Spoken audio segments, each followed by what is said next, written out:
Okay, I'm going to go ahead and knock out the third canvas. As you can see, I've blocked in these two. Like I said, when I do the DNA series, I usually do them in multiples. I'll work on 3 or 4 at a time. So right off the bat, notice, now once again, this is just a template for the painting. And you'll see as it progresses along how it gets to the end point. But if you notice, every shape on here, which we know are all organic or geometric, none of them intersect. They're all free flowing where none of them cross over each other. That means that each one will get abstracted as an individual piece of art, and then you'll see how it all comes together. So once again, the style of getting started is just by starting. I've got a prime canvas. This is a 12 by 12 by 2.5, and I have gesso. I use Liquitex, and then as you can hear, I'm listening to music, and you just start. Once again, the music, the canvas, it all comes together when you do these. So I'm starting out with an almost like an almond, an oval shape. And then everything, these are like the snake-like entities that I use. These paintings, again, mirror to me life. And what I mean by that is very few things in life are a straight line.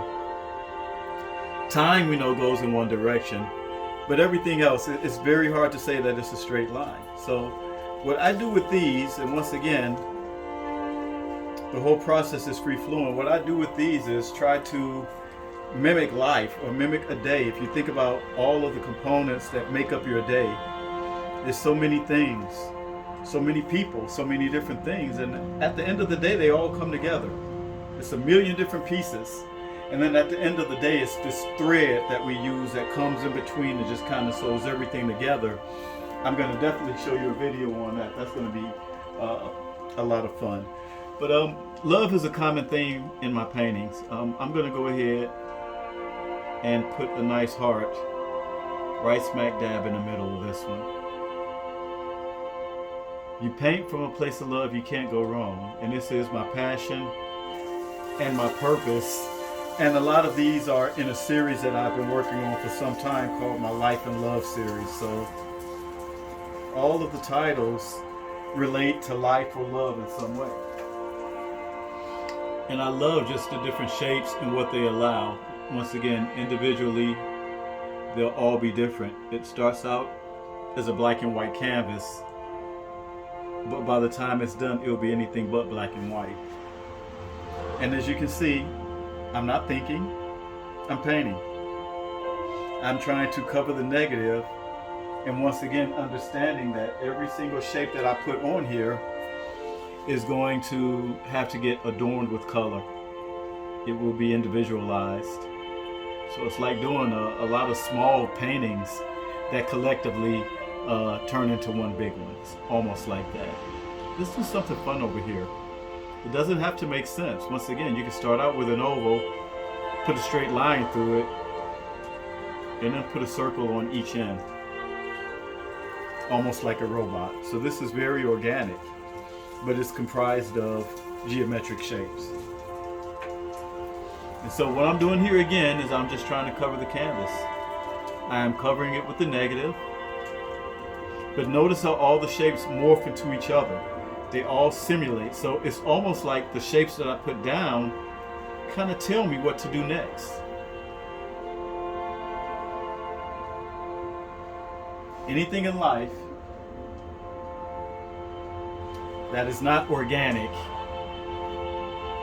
somebody had to create it. And that's what I do when I come out to my studio. I create art.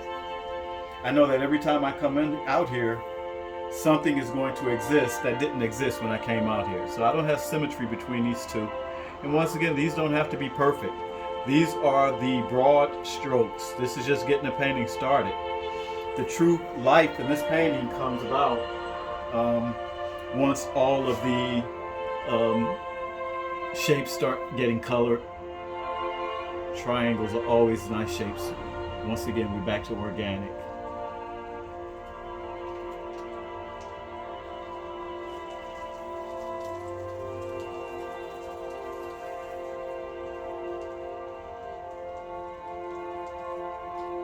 Every single shape on here will get adorned with color. And I'm using a big brush. You can go smaller depending on how busy you want it to be. This is actually a pretty good size to do.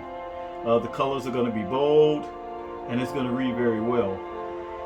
And once again, I am just covering canvas with the primer. I'll go with this, make this a little bit bolder. And this is all going to take color very well. This white gives a perfect foundation because in this format we want bright, happy colors. Just being honest, that's what this is all about.